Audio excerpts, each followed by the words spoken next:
Hello everyone, मैं doctor Tanuja कुमारी आप सभी का स्वागत अपने यूट्यूब चैनल में करती हूँ। आज मैं आप लोगों से जिस विषय में बात करूंगी वो गुप्ता पीरियड के संदर्भ में है और तथा क्योंकि ये बहुत ही इम्पोर्टेंट एक टॉपिक है प्राचीन भारतीय इतिहास का और तथा इसे लगातार हम देखते हैं कि क्वेश्चंस जो हैं वो पूछे जाते हैं एग्जाम्स में। तो यहाँ पे इसे एक क्विक रिवीजन के तौर पे मैंने इस वीडियो को तैयार किया है जिसमें कि जितने भी इम्पोर्टेंट फैक्ट्स हो सकते हैं एग्जाम से रिलेटेड उसकी चर्चा मैंने इस वीडियो में की है। साथ ही साथ मैंने अपने YouTube चैनल पे गुप्ता पीरियड से रिलेटेड जितने भी इम्पोर्टेंट क्वेश्चंस हो सकते हैं अपने YouTube चैनल में वीडियोस अपलोड किया है। उम्मीद करती हूँ कि आप सभी को वो वीडियोस पसंद आए होंगे और आपके लिए मददगार साबित हुए होंगे। इस वीडियो में मेरा ये प्रयास है कि जितने भी ऑब्जेक्टिव क्वेश्चंस आज तक एग्जाम्स में पूछे गए हैं उसका समावेश मैं इस वीडियो में कर सकूं। यदि हम बात करें गुप्ता पीरियड के विषय में तो जैसा कि हम जानते हैं कि we know it as the golden period of ancient Indian history और इंडियन हिस्ट्री। और यहाँ पे यदि हम गुप्त पीरियड को या गुप्ता काल को यदि हम जानते हैं स्वर्ण युग के तौर पे तो इसकी विशेषता जरूर ये रही होगी कि उस समय में सामाजिक, धार्मिक, राजनीतिक और सांस्कृतिक क्षेत्र में हमें प्रगति देखने को मिलती है और इसी से रिलेटेड जितने भी इम्पोर्टेंट फैक्ट्स या क्वेश्चंस हो सकते हैं उसका समावेश मैंने अपने इस वीडियो में किया है और ये मैं उम्मीद करती हूँ कि एक क्विक रिवीजन के तौर पे आप लोगों को ये वीडियो पसंद आएगा। अब यहाँ पे यदि हम गुप्त साम्राज्य के विषय में बात करें तो हम ये देखते हैं कि जो हिस्टोरिकल एविडेंसेस रहे हैं गुप्ता पीरियड से रिलेटेड वो हमें काफ़ी मात्रा में उपलब्ध है, या वो साहित्यिक स्रोत रहे हों या पुरातात्विक स्रोत रहे हों। अब इसके संदर्भ में जितने भी इम्पोर्टेंट है रिलेटेड फैक्ट्स जिससे लगातार क्वेश्चंस पूछे गए हैं उसकी चर्चा मैं आप लोगों से यहाँ पे एक एक करके करूंगी। यदि हम जितने भी हम कह सकते हैं कि पुरातात्विक स्रोत के विषय में यदि बात की जाए तो उनमें इलाहाबाद का जो स्तंभ अभिलेख है, उदयगिरी का गुफा अभिलेख, सांची और महरौली अभिलेख सबसे इम्पोर्टेंट है जिससे हमें गुप्ता पीरियड के विषय में महत्वपूर्ण जानकारियां प्राप्त होती हैं। साथ ही साथ यहाँ पे जितने भी एग्जाम में यदि हम देखें तो ये जरूर क्वेश्चन होता है कि जो कालिदास के द्वारा जो रचित पुस्तक है उनमें कौन कौन से रहे हैं, तो वो ऋतु संहार है, मेघदूत और अभिज्ञान शकुंतलम। या वाइसा वर्सा ऐसे भी क्वेश्चन आता है कि ऋतु संहार के लेखक कौन है, तो वो कालिदास होगा, मेघदूत के लेखक कौन है तो वो कालिदास होंगे और साथ ही साथ ठीक इसी प्रकार से अभिज्ञान शकुंतलम के रचयिता कौन है तो वो कालिदास हैं। विशाख दत्त की जो रचित पुस्तक है इससे रिलेटेड भी लगातार हम देखते हैं कि क्वेश्चंस पूछे जाते हैं और विशाख दत्त के द्वारा जो रचित पुस्तक है उसका नाम मुद्रा राक्षस है। ठीक इसी प्रकार से शूद्रक द्वारा रचित पुस्तक का नाम क्या है तो वह देवी चंद्र गुप्तम है। बजिक द्वारा रचित जो पुस्तक है उसका नाम कौमुदी महोत्सव है। ये तीनों ही जो मैंने यहाँ पे चर्चा की है आप लोगों से, विशाख दत्त हो या शूद्रक हो या बिजक जो रहे हैं, ये तीनों की ही पुस्तक बहुत ही इंपॉर्टेंट है और इनसे रिलेटेड लगातार क्वेश्चन हम देखते हैं कि लगभग हम कह सकते हैं कि 20 साल से ये क्वेश्चन इससे रिलेटेड लगातार एग्जाम्स में होते ही होते हैं। अब यहाँ पे अन्य जितने साहित्यिक स्रोत हैं उनकी यदि हम बात करें तो उनमें ब्राह्मण पुराण, वायु पुराण, विष्णु पुराण, बृहस्पति पुराण, नारद स्मृति और कामंदकीय नीति से भी हमें गुप्ता पीरियड के विषय में महत्वपूर्ण जानकारियां उपलब्ध होती हैं। अब ऐसा नहीं है कि सिर्फ उस समय के जो भारतीय साहित्यिक स्रोत रहे हों या जो पुरातात्विक स्रोत रहे हों उसी से हमें गुप्ता पीरियड के विषय में जानकारी मिलती है। जितने भी फॉरेन ट्रैवलर्स भारत में आए हैं उनके द्वारा जो लिखित पुस्तकें हैं उनसे भी हमें गुप्ता पीरियड के संदर्भ में महत्वपूर्ण जानकारी प्राप्त होती है। स्पेशली यहाँ पे मैं मेंशन करना चाहूँगी फाइहान के संदर्भ में, क्योंकि ये फॉरेन ट्रैवलर रहे थे जो गुप्ता पीरियड के समय ही आए थे और इनके द्वारा जो लिखित पुस्तक है उसका नाम फो क्यू की है। इससे हमें गुप्ता पीरियड के विषय में बहुत अधिक जानकारी प्राप्त होती है और इससे रिलेटेड क्वेश्चन हमेशा होता है कि गुप्ता पीरियड के समय कौन से फॉरेन ट्रैवलर आए थे, तो उसका नाम फाइहान है। यदि आगे और हम बात करें अन्य फॉरेन ट्रैवलर्स की तो हम ये देखते हैं हुइन सांग की जो पुस्तक है उसका नाम सी यू की तथा अल बरूनी की पुस्तक तहकीक हिंद और सांग चुन इत्सिंग की पुस्तक काउ फा काउ, ये तीनों से भी हमें गुप्ता पीरियड के संदर्भ में महत्वपूर्ण जानकारियां उपलब्ध होती हैं और इससे रिलेटेड क्वेश्चंस हमेशा पूछे जाते हैं एग्जाम में कि जो सी यू की के रचयिता हैं वो कौन है, तो इसका आंसर हुइंग सांग होगा। ठीक इसी प्रकार से तहकीक हिंद के लेखक कौन है तो अल बरूनी है। साथ ही साथ जो है इत्सिंग के द्वारा रचित पुस्तक का नाम क्या है तो वह काउ फा काउ है। अब आगे यहाँ पे यदि हम बात करें गुप्त साम्राज्य के विषय में, तो हम ये देखते हैं कि गुप्त साम्राज्य के इतिहास का अवलोकन यदि किया जाए तो यह स्पष्ट हो जाता है कि 4वीं शताब्दी में उत्तर भारत में एक नए राजवंश का उदय हुआ था और इस राजवंश का नाम गुप्त वंश था। इस वंश के द्वारा लगभग 300 वर्षों तक शासन किया गया था और इस वंश के जो संस्थापक रहे थे उसका नाम श्रीगुप्त है। श्रीगुप्त के पश्चात घटोत्कच गुप्त वंश का राजा रहा था। प्रभावती गुप्त के पूना और रिद्धपुर ताम्रपत्र अभिलेख में घटोत्कच को गुप्त वंश का प्रथम शासक बताया गया है। श्रीगुप्त और घटोत्कच के द्वारा महाराजा की उपाधि धारण की गई थी। अब यहाँ पे यदि हम बात करें तो यहाँ पे हमेशा कंट्रोवर्सी रहा है इसके संदर्भ में कि गुप्त वंश के संस्थापक कौन रहे थे, श्रीगुप्त या घटोत्कच, या आज भी बना हुआ है। परंतु ऐसे जो इतिहासकार हैं वो मानते हैं कि गुप्त वंश के संस्थापक कौन है, तो उनका नाम श्रीगुप्त है। और इससे रिलेटेड क्वेश्चन भी होता है एग्जाम्स में कि गुप्त वंश के संस्थापक कौन थे, तो उनका नाम श्रीगुप्त होगा। घटोत्कच के विषय में हमें कहाँ से जानकारी प्राप्त होती है कि ये प्रथम शासक रहा था, तो ये प्रभावती गुप्त के जो पूना और रिद्धपुर ताम्रपत्र अभिलेख है उससे हमें घटोत्कच के संदर्भ में जानकारी प्राप्त होती है। साथ ही साथ ये भी क्वेश्चन होता है एग्जाम्स में कि महाराजा की उपाधि किनके द्वारा अपनाई गई थी, तो ये श्रीगुप्त और घटोत्कच है। और ये महाराजा की जो उपाधि है ये बताता है कि ये अपने आप को स्वतंत्र शासक के तौर पे स्थापित कर पाए थे।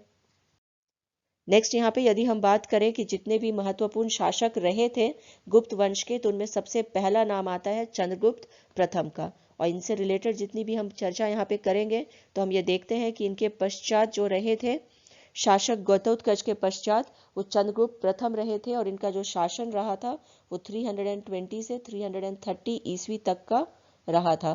चंद्रगुप्त प्रथम सबसे पहले महाराजा धीराज की उपाधि धारण करने वाले शासक रहे थे। चंद्रगुप्त प्रथम ने लिच्छवियों के साथ वैवाहिक संबंध स्थापित की थी और उसने लिच्छवी राजकुमारी कुमार देवी के साथ विवाह किया था। चंद्रगुप्त प्रथम के विजय अभियान के संदर्भ में हमें महरौली लौह स्तंभ के शिलालेख से जानकारी प्राप्त होती है। चंद्रगुप्त प्रथम को गुप्त वंश का संस्थापक भी माना जाता है। चंद्रगुप्त प्रथम को गुप्त वंश का प्रवर्तक शासक भी माना गया है तथा प्रवर्तन की जो तिथि है वह 9 मार्च 319 ईस्वी मानी जाती है। चंद्रगुप्त प्रथम की एक स्वर्ण मुद्रा पर चंद्रगुप्त प्रथम और उसकी रानी कुमार देवी का चित्र तथा नाम उत्कीर्ण प्राप्त हुआ है। अब यहाँ पे इससे रिलेटेड जो क्वेश्चंस पूछे जाते हैं, सबसे पहला तो ये कि चंद्रगुप्त प्रथम के द्वारा कौन सी उपाधि अपनाई गई थी, तो ये महाराजा धीराज होगा। और जैसा कि हम जानते हैं कि चंद्रगुप्त प्रथम ने मैट्रिमोनियल अलायंसेस के थ्रू अपने शासन को स्थापित करने का या साम्राज्य स्थापित करने का या शक्तिशाली बनाने का प्रयास किया था। तो मैट्रिमोनियल अलायंसेस किसके साथ स्थापित हुए थे चंद्रगुप्त प्रथम का, ये क्वेश्चन पूछा जाता है। और ये लिच्छवियों के साथ रहा था और किस राजकुमारी से उसका विवाह हुआ था, लिच्छवी राजकुमारी से, तो उसका नाम कुमार देवी रहा था। और ये जो है यहाँ पर गोल्ड कॉइन जो मिला है जिसपे चंद्रगुप्त प्रथम और उसकी रानी कुमार देवी का चित्र प्राप्त हुआ है, इससे भी रिलेटेड क्वेश्चंस हम देखते हैं कि एग्जाम में होते हैं। भारतीय मुद्रा के इतिहास में पहली बार मुद्रा पर इस प्रकार का प्रयोग किया गया था। चंद्रगुप्त प्रथम के द्वारा साकेत और प्रयाग तक मगध का विस्तार भी किया गया था। उसके द्वारा पाटलिपुत्र से शासन किया गया था और चंद्रगुप्त प्रथम गुप्त साम्राज्य का प्रथम स्वतंत्र शासक बन गया था। चंद्रगुप्त प्रथम ने 319 ईस्वी में गुप्त संवत की स्थापना की थी, जिनका उल्लेख मथुरा अभिलेख में मिलता है। चंद्रगुप्त प्रथम वह प्रथम शासक रहा था जिसके द्वारा सोने के सिक्के का प्रचलन किया गया था। अब यहाँ पे हम ये देखते हैं कि इससे भी रिलेटेड क्वेश्चंस होते हैं। सबसे पहला तो ये कि हमें जो है कहाँ से उसका साक्ष्य प्राप्त होता है, ये गुप्त संवत कब, एक तो पहला ये होता है क्वेश्चन कि गुप्त संवत कब से प्रारंभ होती है, तो ये 319 ईस्वी। इसकी जानकारी हमें कहाँ से प्राप्त होती है, तो इसका हमें कह सकते हैं कि जो जानकारी प्राप्त होती है वह मथुरा अभिलेख से यहाँ पे प्राप्त होती है। और इसके बाद में जो सेकेंड इंपॉर्टेंट जो क्वेश्चन आता है इस स्लाइड से यदि हम बात करें तो वह है कि गुप्त साम्राज्य का प्रथम स्वतंत्र शासक कौन था, तो वो चंद्रगुप्त प्रथम इसका आंसर होगा। और किसने सबसे पहली बार सोने के सिक्के चलवाए थे, तो ये इसका आंसर भी यहाँ पे चंद्रगुप्त प्रथम होगा। नेक्स्ट इंपॉर्टेंट जो शासक रहे थे गुप्त वंश के वो समुद्रगुप्त थे। यदि हम इसके शासनकाल के विषय में बात करें तो 330 से 380 ईस्वी तक इसका शासन रहा था। इसे सबसे महान शासक के तौर पे भी याद किया जाता है। तथा इलाहाबाद स्तंभ लेख के शिलालेख से हमें समुद्रगुप्त के शासनकाल के संदर्भ में महत्वपूर्ण जानकारी प्राप्त होती है। समुद्रगुप्त ने दक्षिण भारतीय सम्राटों के विरुद्ध युद्ध किया था। समुद्रगुप्त के द्वारा अश्वमेध यज्ञ का भी आयोजन किया गया था। समुद्रगुप्त को उसके सैनिक उपलब्धियों के कारण भारतीय नेपोलियन की उपाधि से सम्मानित किया गया था। और ये कौन से हिस्टोरियन ने इसे भारतीय नेपोलियन या इंडियन नेपोलियन कह के संबोधित किया है, तो उनका नाम वी.ए. स्मिथ है। इलाहाबाद की प्रशस्ति से हमें समुद्रगुप्त के विजय अभियान के संदर्भ में भी जानकारी मिलती है।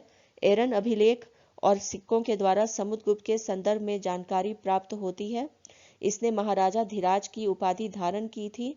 और दरबारी इसके कवि कौन रहे थे, तो हरिसेन थे, जिन्होंने संस्कृत में प्रशस्ति जो है वह उन्होंने लिखी थी। तो यहाँ पे जितने भी इससे अब इस स्लाइड से रिलेटेड जितने भी इंपॉर्टेंट क्वेश्चंस हो सकते हैं एग्जाम से रिलेटेड, तो यहाँ पे सबसे पहला तो ये कि उसने जो है अश्वमेध यज्ञ का आयोजन करवाया था। क्वेश्चन इस तरह से पूछता है एग्जाम्स में कि जो है कौन से गुप्त वंश के शासक रहे थे जिन्होंने अश्वमेध यज्ञ करवाया था, तो इसका आंसर समुद्रगुप्त होगा। दूसरा जो हम देखते हैं कि लगातार ये क्वेश्चन पूछा जाता है एग्जाम में कि किस शासक को हम इंडियन नेपोलियन के नाम से जानते हैं, तो इसका आंसर यहाँ पे समुद्रगुप्त होगा। और एरन अभिलेख जो है वो किस शासक से रिलेटेड है, ये भी क्वेश्चन होते हैं, और इससे का आंसर यहाँ पे समुद्रगुप्त होगा। नेक्स्ट यहाँ पे कि दरबारी कवि जो थे समुद्रगुप्त के, उनका नाम क्या है, तो उनका नाम हरिसेन है। आगे यहाँ पे यदि हम बात करें और अधिक समुद्रगुप्त के संदर्भ में, तो हम ये देखते हैं कि समुद्रगुप्त ने उत्तर भारत के 9 राजाओं को या 9 राज्यों को हराया था तथा उसने दक्षिण भारत के 12 राज्यों को भी जीता था। समुद्रगुप्त के दक्षिण भारत विजय नीति के 3 प्रमुख आधार रहे थे। पहला ग्रहण, दूसरा मोक्ष और तीसरा अनुग्रह। ग्रहण का तात्पर्य था कि शत्रु पर आक्रमण कर उसके राज्य पर अधिकार कर लेना। मोक्ष का तात्पर्य था हारे हुए शत्रु को आजाद कर देना। और अनुग्रह का तात्पर्य था हारे हुए शत्रु पर दया करके उसके राज्य को उसे ही वापस कर देना। समुद्रगुप्त के द्वारा कौन सी उपाधियां धारण की गई थी, यदि उसकी हम बात करें तो वो रहे थे अप्रतिरथ, व्याघ्र पराक्रम और पराक्रमांक। तथा उसके दरबारी कवि जो रहे थे हरिसेन, उनके द्वारा समुद्रगुप्त की विजय के विषय में महत्वपूर्ण जानकारी तथा उसके साम्राज्य विस्तार के विषय में महत्वपूर्ण जानकारी इनसे प्राप्त होती है। तथा हमें यह भी देखने को मिलता है कि जो इसके विषय में इलाहाबाद स्थित अशोक के अभिलेख पर यह उत्कीर्ण हमें प्राप्त होता है। और ये अभिलेख के जो है 7वें श्लोक में समुद्रगुप्त के विजयों का वर्णन भी यहाँ पे हमें दिखाई देता है। तो यहाँ पे जो सबसे इंपॉर्टेंट अब इस स्लाइड के संदर्भ में यदि हम बात करें कि कौन से इससे रिलेटेड जो इंपॉर्टेंट क्वेश्चंस हो सकते हैं, तो यहाँ पे पहला कि उत्तर भारत के कितने राज्यों को हराया था समुद्रगुप्त, वो 9 रहे थे। दक्षिण भारत के 12 राज्य, और साथ ही साथ कौन कौन सी उपाधियां उसके द्वारा अपनाई गई थी, तो वह अप्रतिरथ था, व्याघ्र पराक्रम और पराक्रमांक। इलाहाबाद स्थित जो लेख है उसके विषय में यदि पूछा जाए तो इसका आंसर जो होगा यहाँ पे हरिसेन होगा। और अधिक यदि हम समुद्रगुप्त के विषय में चर्चा करें तो हम ये देखते हैं कि अभिलेख के 7वें श्लोक में समुद्रगुप्त के विजयों का वर्णन हमें प्राप्त होता है। इन विजयों के संदर्भ में कोई तिथि स्पष्ट नहीं की गई है। Doctor R.S. शर्मा के द्वारा समुद्रगुप्त के विजयों को 5 समूहों में बांटा गया है।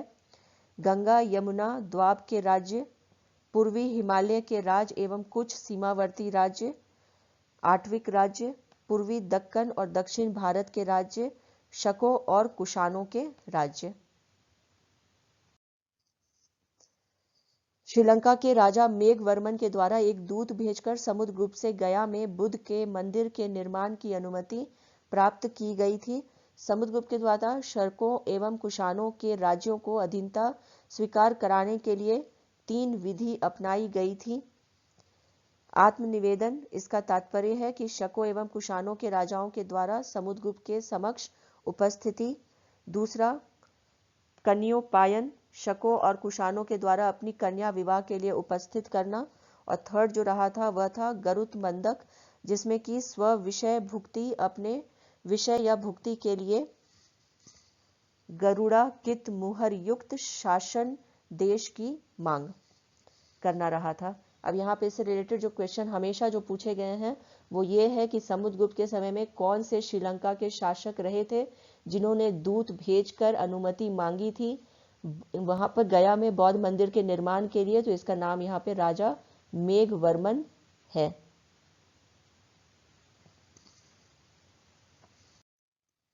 नेक्स्ट सबसे इंपॉर्टेंट हम कह सकते हैं कि शक्तिशाली जो शासक रहे थे गुप्त वंश के, उनका नाम है चंद्रगुप्त विक्रमादित्य। और यहाँ पे यदि उनके विषय में यदि हम चर्चा करें तो हम ये देखते हैं कि चंद्रगुप्त विक्रमादित्य समुद्रगुप्त का उत्तराधिकारी था। चंद्रगुप्त द्वितीय ने कुबेर नागा, जो नागा राजकुमारी थी, उससे विवाह किया था। चंद्रगुप्त का दूसरा नाम देवराज या देवगुप्त था। इतिहासकारों का मत है कि जब रामगुप्त अपनी पत्नी ध्रुव देवी को शक शासक को सौंपने के लिए तैयार हो गया था, तब चंद्रगुप्त द्वितीय ने शक खेमे में घुसकर शक शासकों को मार डाला था और बाद में उसने रामगुप्त को भी मार डाला और ध्रुव देवी से विवाह कर खुद राजा बन गया था। उदयगिरी, सांची, मथुरा के अभिलेख, महरौली के लौह स्तंभ अभिलेख और सिक्कों से हमें चंद्रगुप्त द्वितीय के विषय में या चंद्रगुप्त विक्रमादित्य के विषय में हमें महत्वपूर्ण जानकारी उपलब्ध होती है। इनसे पता चलता है कि चंद्रगुप्त द्वितीय ने गुजरात, मालवा और सौराष्ट्र के शकों को पराजित करके उनके क्षेत्रों को गुप्त साम्राज्य के अधीन कर लिया था। अब यहाँ पे जैसा कि मैंने पहले भी कहा, गुप्त साम्राज्य का जो एक्सपेंशन हुआ था वो मैट्रिमोनियल अलायंसेस के आधार पे भी हुआ था और चंद्रगुप्त द्वितीय ने भी जो है उन्होंने नागा की राजकुमारी से विवाह किया था जिसका नाम कुबेर नागा था। और इससे रिलेटेड जो है एग्जाम में क्वेश्चन पूछा जाता है कि चंद्रगुप्त द्वितीय ने किस नागा राजकुमारी से विवाह किया था, तो उसका नाम कुबेर नागा है। यहाँ पे ये भी क्वेश्चन लगातार पूछा जाता है कि किस शासक को हम देवराज या देवगुप्त के नाम से जानते हैं, तो इसका आंसर यहाँ पे चंद्रगुप्त द्वितीय होगा। तथा यहाँ पे जो है ध्रुव देवी का विवाह किसके साथ हुआ था, तो इसका आंसर चंद्रगुप्त द्वितीय होगा। ये किसकी पत्नी थी? रामगुप्त की पत्नी थी। और अधिक यहाँ पर हम यदि बात करें चंद्रगुप्त विक्रमादित्य के संदर्भ में तो हम ये देखते हैं कि उसने भड़ौच, कैम्बे और सोपारा के बंदरगाह पर उसका नियंत्रण जो है वो स्थापित हो गया था। चंद्रगुप्त द्वितीय ने उज्जैनी को अपनी दूसरी राजधानी बनाया था।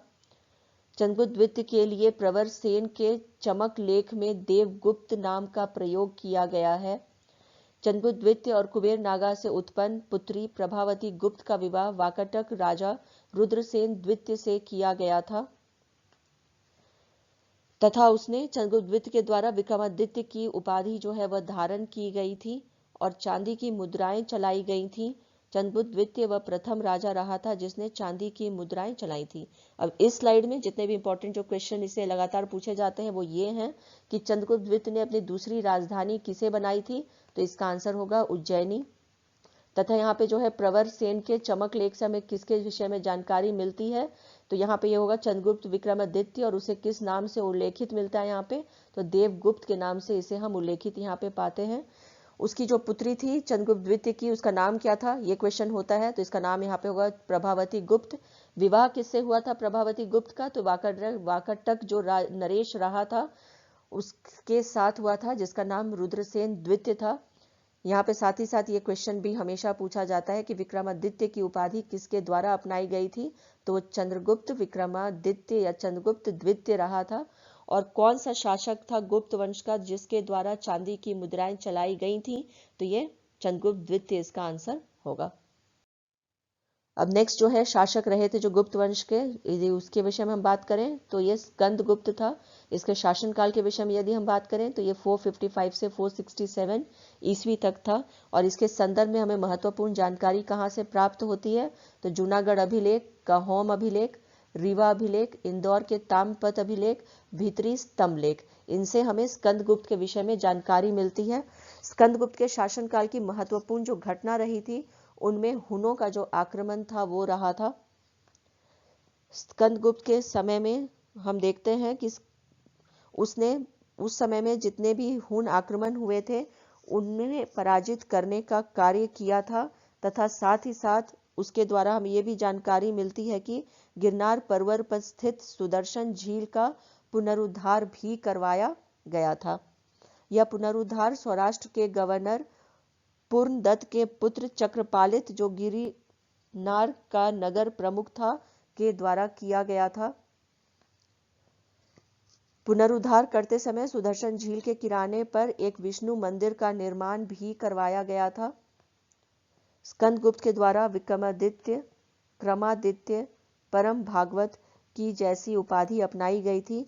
स्कंदगुप्त के द्वारा 466 ईस्वी में चीनी सम्राट सांग के पास एक दूत भी भेजा गया था। अब इससे रिलेटेड जितने इंपॉर्टेंट क्वेश्चंस पूछे जाते हैं, तो यहाँ पे हम ये देखते हैं कि काहोम अभिलेख जो है वो किस शासक या गुप्त शासक से रिलेटेड है। तो इसका आंसर यहाँ पे स्कंदगुप्त होगा। साथ ही साथ भीतरी स्तंभ लेख से भी संबंध में क्वेश्चन पूछे जाते हैं लगातार कंपटीशन में कि भीतरी स्तंभ अभिलेख किस शासक के साथ में संबंधित है। तो ये इसका आंसर यहाँ पे स्कंदगुप्त होगा। स्कंदगुप्त के शासनकाल की विशेषता कौन सी रही थी, या हुनों का आक्रमण किसके शासन काल में हुआ था, ये भी क्वेश्चन पूछा जाता है, और ये यहाँ पे इसका आंसर हुन का होगा। साथ ही साथ ये क्वेश्चन भी हम देखते हैं कि हमेशा पूछा गया है कंपटीशन में कि सुदर्शन झील का जो पुनरुद्धार है वो किसके द्वारा करवाया गया था। तो इसका आंसर होगा स्कंदगुप्त। कहाँ ये अवस्थित है, तो ये अवस्थित है सौराष्ट्र में, और इसके जो गवर्नर थे उसका नाम क्या है, तो पूर्णदत्त के जो पुत्र थे चक्रपालित, उनके द्वारा जो है इसका पुनरुद्धार का जो कार्य है वो करवाया गया था।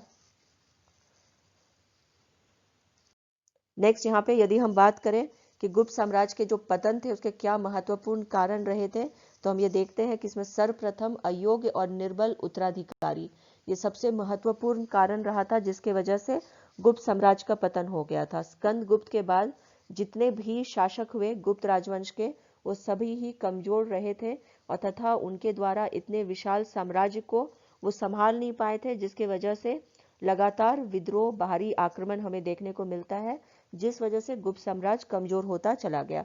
नेक्स्ट जो कारण बताया जाता है गुप्त साम्राज्य के पतन का, वो सामंती व्यवस्था था। गुप्त साम्राज्य के पतन के लिए सामंती व्यवस्था भी जिम्मेदार रहा था।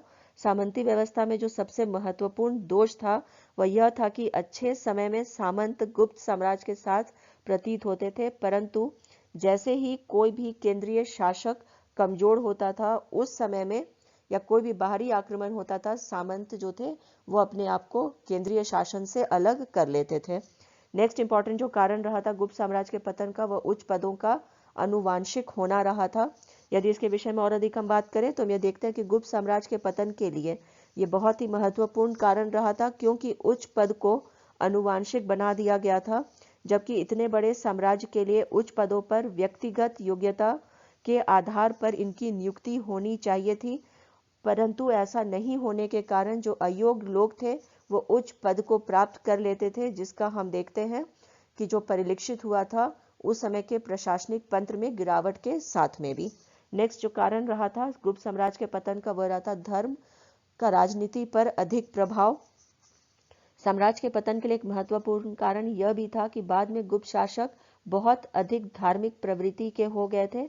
उनके द्वारा राजनीति के स्थान पर धार्मिक गतिविधियों में ज्यादा रुचि रखा जाने लगा था, जिससे गुप्त साम्राज्य में प्रशासनिक क्षमता काफी कमजोर हो गई थी, और गुप्त शासकों के इस धार्मिक प्रवृत्ति का लाभ उसके शत्रुओं को मिला था। ठीक इसी प्रकार का उदाहरण हम अशोक के समय में भी देखते हैं, जब अशोक ने धम्म अपना लिया था। नेक्स्ट जो कारण रहा था वह हुनों का आक्रमण रहा था। गुप्त साम्राज्य के पतन के लिए हुनों का आक्रमण बहुत अधिक प्रभावी रहा है। हुनों के आक्रमण के कारण गुप्त साम्राज्य के सैनिक क्षमता में और आर्थिक स्थिति में काफी गिरावट आई थी। गुप्त काल के विषय में यदि हम बात करें तो उस समय का जो उसका एडमिनिस्ट्रेटिव स्ट्रक्चर रहा था, या जो प्रशासनिक तंत्र था, वह बहुत ही विशेष रहा था और उसे सुनियोजित बनाने का प्रयास किया गया था।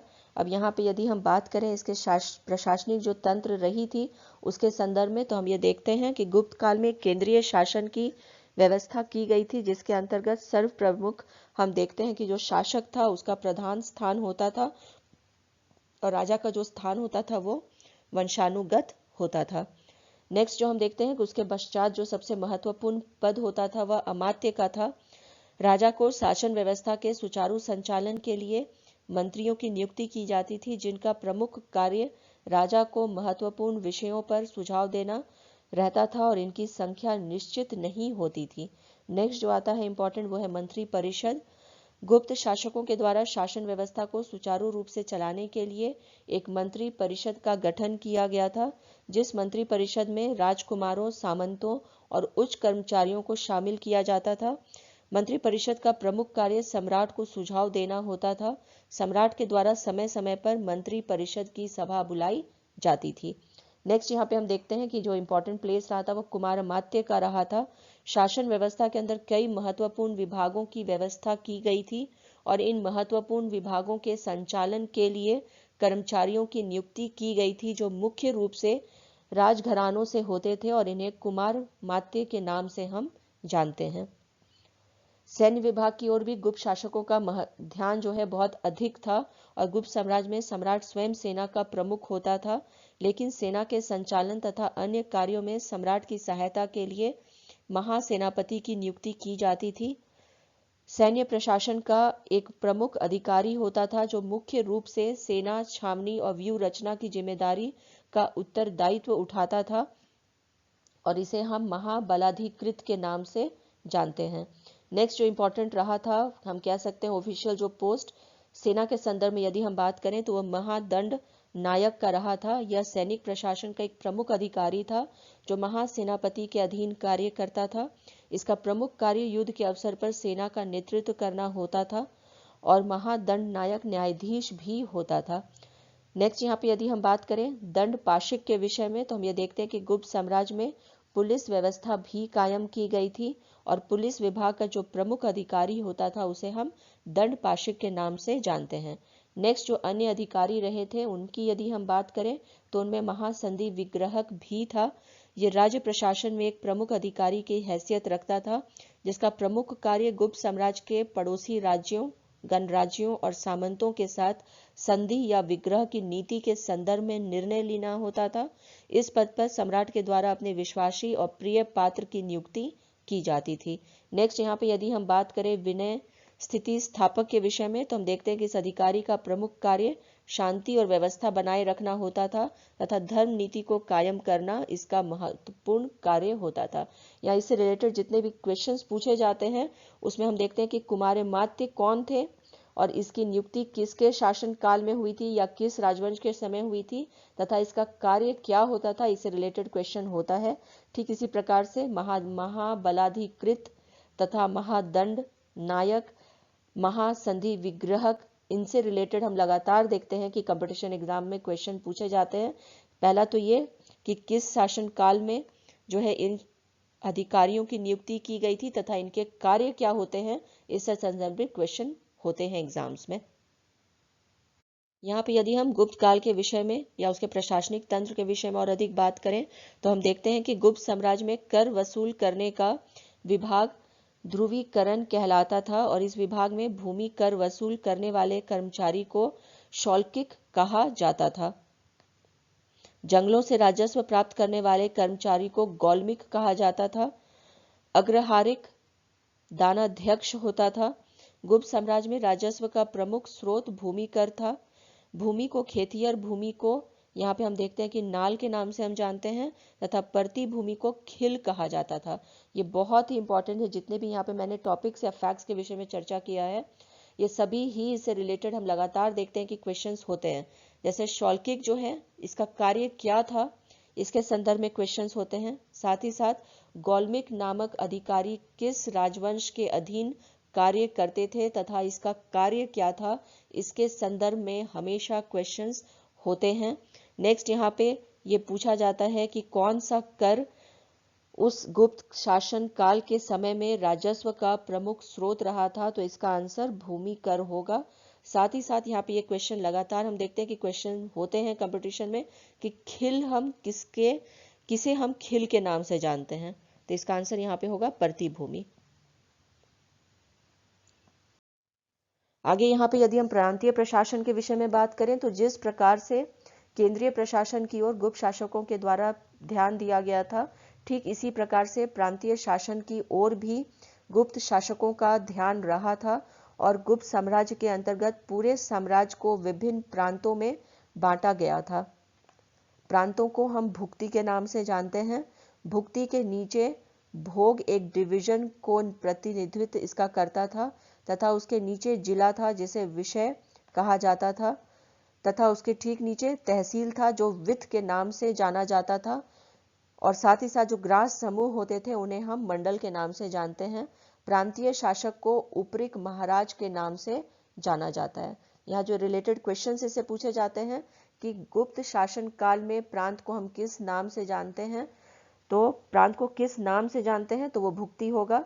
नेक्स्ट यहाँ पे कि भुक्ति के बाद में जो सब डिवीजन था उसे हम किस नाम से जानते हैं, तो ये विषय होगा, या विषय जो है वो कौन से विभाजन को दर्शाता था, तो ये जिला होगा। साथ ही साथ यहाँ पे ये क्वेश्चन भी लगातार पूछा जाता है एग्जाम में कि जो प्रांतीय शासक थे गुप्त राजवंश के समय उन्हें हम किस नाम से जानते हैं, तो इसका आंसर यहाँ पे उपरिक महाराज होगा। आगे यहाँ पे यदि हम बात करें जिला प्रशासन के संदर्भ में, तो हम ये देखते हैं कि गुप्त काल शासन काल के समय में जिला प्रशासन में जिले को जो है विषय के नाम से या विषय कहा जाता था तथा जिले का जो अध्यक्ष होता था उसे हम विषयपति के नाम से जानते हैं। उसकी सहायता के लिए स्थानीय प्रतिनिधियों की समिति नियुक्त की जाती थी। विषय के अंतर्गत 4 सदस्यीय गैर सरकारी परामर्श समिति होती थी जिनमें नगर श्रेष्ठी, सार्थवा, प्रथम कुलिक और प्रथम कायस्थ होते थे। प्रथम कायस्थ लेखक को कहा जाता था तथा प्रथम कुलिक व्यवसायियों का प्रतिनिधित्व करता था या प्रतिनिधि होता था। इससे रिलेटेड जो क्वेश्चंस थे कि गोल्डन पीरियड के समय या जो गुप्ता पीरियड के समय में जिलों को हम किस नाम से जानते हैं, तो विषय के हेड कौन होते हैं, इससे रिलेटेड भी क्वेश्चन पूछा जाता था या पूछा जाता है अभी भी कंपटीशन में, वो विषयपति होगा। साथ ही साथ यहाँ पे जो है जो क्वेश्चन अन्य होते हैं इससे रिलेटेड वो ये है कि प्रथम कुलिक जो है वो कौन था, तो प्रथम कुलिक जो व्यवसायियों का प्रतिनिधि था। और यहाँ नगर श्रेष्ठी क्या है, सार्थवा क्या है, इससे रिलेटेड भी क्वेश्चंस हम देखते हैं कि पूछे जाते हैं गोल्डन पीरियड या गुप्ता पीरियड के संदर्भ में। प्रथम कायस्थ कौन थे तथा इसका कार्य क्या होता था, इससे रिलेटेड भी क्वेश्चन होते हैं, तो ये लेखक होते थे। अब यहाँ पे यदि हम स्थानीय शासन के विषय में बात करें तो हम देखते हैं कि गुप्त काल में नगर का शासन व्यवस्था नगर पालिका के द्वारा किया जाता था। सभी नगरों में नगर सभा हुआ करता था। नगर पालिका का जो प्रधान था उसे हम नगरपति के नाम से जानते हैं तथा जिसे द्रंगिक कहा जाता था। इसका जो मुख्य कार्य होता था वह व्यापारियों तथा नगर के निवासियों से कर वसूलना होता था। यहाँ पे द्रंगिक जो है इससे रिलेटेड क्वेश्चन पूछे जाते हैं, तो यहाँ पे ये इंपॉर्टेंट है एग्जाम्स के कॉन्सेप्ट्स में या कॉन्टेक्स्ट में यदि हम बात करें तो। नेक्स्ट यहाँ पे जिस प्रकार से ग्राम का प्रशासन रहा था उस समय गुप्ता पीरियड के समय, ये भी बहुत महत्वपूर्ण है और इससे रिलेटेड भी क्वेश्चंस होते हैं एग्जाम में। अब यदि इसके विषय में हम चर्चा करें तो हम देखते हैं कि राज्य में ग्राम प्रशासन की व्यवस्था की गई थी। ग्राम का जो हेड होता था उसे हम ग्रामपति के नाम से जानते हैं तथा इसकी सहायता के लिए एक पंचायत हुआ करती थी। जो ग्रामपति था उसे हम किस नाम से जानते हैं, तो महत्तर तथा भोजक है। और यहाँ पे जो शासन की सबसे छोटी इकाई भी जो था वह ग्राम ही रहा था। दस्तावेजों का देख रेख करना तथा उसकी जो जिम्मेदारी होती थी वह पुस्तपाल के अधीन होता था। भूमि के संदर्भ में गुप्त काल में एक महत्वपूर्ण व्यवस्था यह थी कि यदि कोई व्यक्ति 3 वर्षों तक भूमि कर का भुगतान नहीं करता है तो उसे उस जमीन का जो अधिकार है वह उसे वापस ले लिया जाता था तथा ऐसी भूमि का विक्रय करने का अधिकार राजसभा को दे दिया जाता था। अब यहाँ पे जितने भी इससे रिलेटेड क्वेश्चंस यदि उसकी हम चर्चा करें तो हम ये देखते हैं कि जो है सबसे स्मॉलेस्ट डिवीजन या स्मॉलेस्ट यूनिट प्रशासनिक तंत्र का गुप्त काल में कौन सा रहा था, तो ये गांव था या ग्राम था। गांव का जो हेड था या प्रधान था उसे हम किस नाम से जानते हैं, तो वो ग्रामपति था। ग्रामपति को हम किस नाम से और जानते हैं, इससे रिलेटेड भी क्वेश्चन होते हैं, तो इसका आंसर होगा महत्तर और भोजक। अब यहाँ पे यदि हम धार्मिक व्यवस्था कैसी रही थी गुप्त वंश के समय में यदि हम उसकी चर्चा करें तो हम देखते हैं कि गुप्त काल में बौद्ध धर्म को राष्ट्रय जो था वह समाप्त हो गया था। गुप्त राजाओं के द्वारा बौद्ध धर्म के प्रति सहिष्णुता की नीति अपनाई गई थी। गुप्त काल में प्रसिद्ध बौद्ध आचार्यों का आविर्भाव हुआ था, जिनमें आर्यदेव, असंग, मैत्रेनाथ और दिंगनाग रहे हैं। गुप्त काल में हम कह सकते हैं कि हिंदू धर्म का पुनरुत्थान हुआ था। गुप्त काल के समय हिंदू धर्म अपने उत्कर्ष पर था और यही कारण था कि गुप्त काल में ब्राह्मणों एवं मंदिरों को भूमि दान की प्रथा काफी अधिक प्रचलन में रही थी।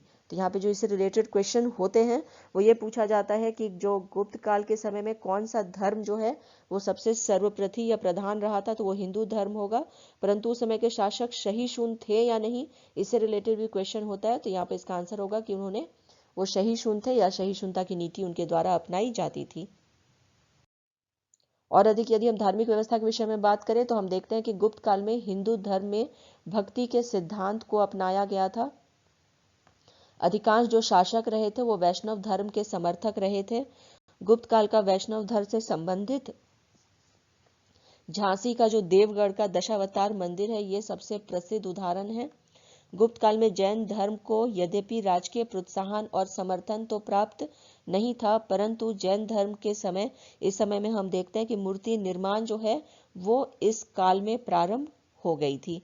इस समय की महत्वपूर्ण घटना है वल्लभी के प्रसिद्ध जैन आचार्य क्षमाश्रमण की अध्यक्षता में श्वेतांबरों की दूसरी और जैन धर्म की तीसरी सभा आयोजित की गई थी। और गुप्त काल में हमें यह भी देखने को मिलता है कि मथुरा और वल्लभी श्वेतांबर जैन धर्म के प्रसिद्ध केंद्र के रूप में उभर कर सामने आए थे।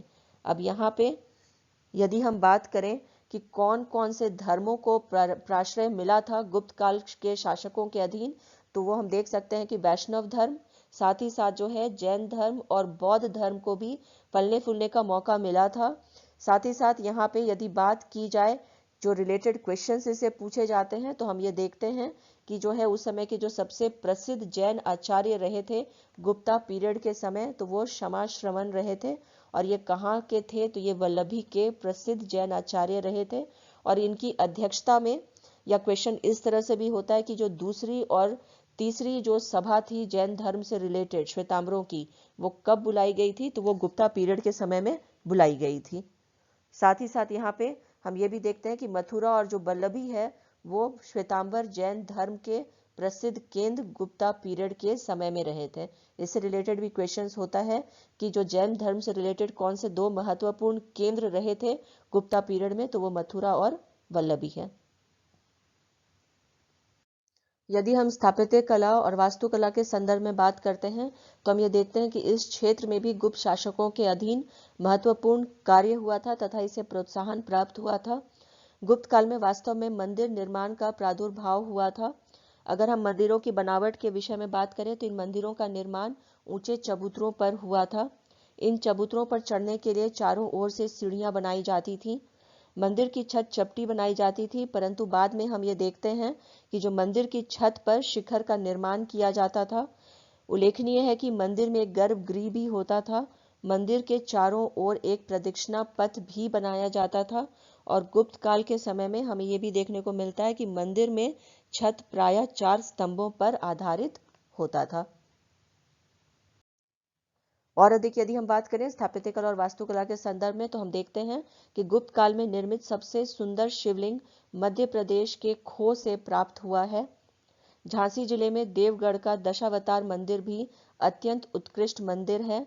अगर हम गुफाओं की बात करें तो बाघ की 9 गुफाएं भी महत्वपूर्ण हैं। इन गुफाओं में उत्कीर्णित चित्रों में लौकिक विषय पर चित्रण किया गया है। यदि हम अजंता की गुफा की बात करें तो अजंता में निर्मित गुफा संख्या 16, 17 और 19 गुप्तकालीन है, ऐसा इतिहासकारों के द्वारा माना गया है। गुप्त काल का एक प्रसिद्ध मंदिर फैजाबाद स्थित भीतर गांव का मंदिर है, जिसमें पत्थर के स्थान पर ईंटों का प्रयोग किया गया है। अब यहाँ पे इससे भी रिलेटेड हम देखते हैं कि क्वेश्चन पूछे जाते हैं कि जो शिवलिंग है वो कहाँ से प्राप्त हुआ है, तो ये मध्य प्रदेश के खो से प्राप्त हुआ है। तथा जो झांसी में जो मंदिर बनाई गई थी गुप्त काल के समय में, उसका नाम क्या है, तो देवगढ़ का दशावतार मंदिर है। कितनी गुफाएं थी बाघ की जो गुफाएं रही हैं उनमें, तो 9 है। तथा यहाँ पे अजंता की जो गुफाएं हैं उसकी कौन कौन सी संख्या है गुफाओं की, जो गुप्त काल से रिलेटेड है तो वो 16, 17 और 19 है। और ये भीतर गांव का मंदिर जो है इससे भी रिलेटेड क्वेश्चन पूछा जाता है एग्जाम में कि भीतर गांव का मंदिर किस शासनकाल के समय में बनाया गया था। तो इसका आंसर होगा गुप्त काल। और इसमें जो है ईंटों का प्रयोग हम देखते हैं कि भीतर गांव के मंदिर में किया गया था। अब यदि हम बात करें गुप्तकालीन आर्थिक व्यवस्था के विषय में तो हम ये देखते हैं कि गुप्त काल के समय में जो आर्थिक स्थिति रही थी वो काफी उन्नत रही थी। और गुप्त काल में भड़ौच व्यापार का प्रमुख केंद्र रहा था। भड़ौच बंदरगाह से मिस्र और फारस से महत्वपूर्ण वस्तुओं का आयात किया जाता था। गुप्त काल में भारत से विदेशों को रेशम, ऊन, सूती वस्त्र, मोती, मणि, मलमल, मयूरपंख, हाथी दांत, सुगंधित द्रव, मसाले, हीरे सभी भेजे जाते थे। गुप्त काल में पूर्व में ताम्रलिप्ति या ताम्लुक तक एक प्रमुख बंदरगाह की हैसियत रखता था। जुलाहों की एक श्रेणी दशपुर में रहती थी, ऐसा प्रमाण प्राप्त हुआ है। गुप्त काल के समय विदेशों से मुख्य रूप से सोना, मूंगा, घोड़ा, रेशम का धागा, नमक, कपूर मंगवाया जाता था। तो व्यापारिक दृष्टिकोण से भी हम देखते हैं कि गुप्त काल काफी ही उन्नत रहा था। और इससे रिलेटेड जो क्वेश्चन पूछे जाते हैं अधिकांशतः वो ये हैं कि जो है गुप्त काल के समय में व्यापार का प्रमुख केंद्र कौन सा था। तो इसका आंसर जो है वो भड़ौच होगा।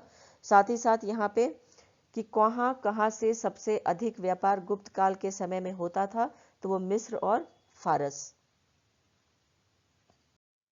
अब यहाँ पे यदि हम सामाजिक व्यवस्था के विषय में बात करें तो सामाजिक व्यवस्था के विषय में यदि हम चर्चा करें तो सर्वप्रथम हम ये देखते हैं कि समाज मुख्य रूप से 4 वर्णों में विभाजित था: ब्राह्मण, वैश्य, क्षत्रिय और शूद्र।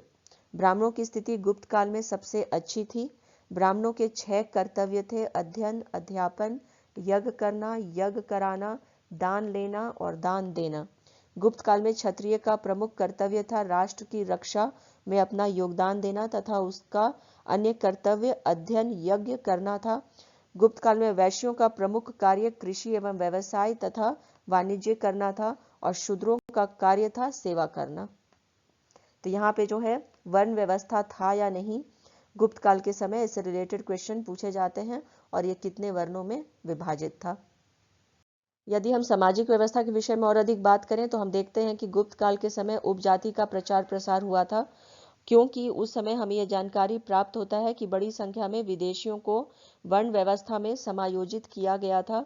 समाज में एक चंडाल वर्ग भी था जो शहर के बाहर रहता था।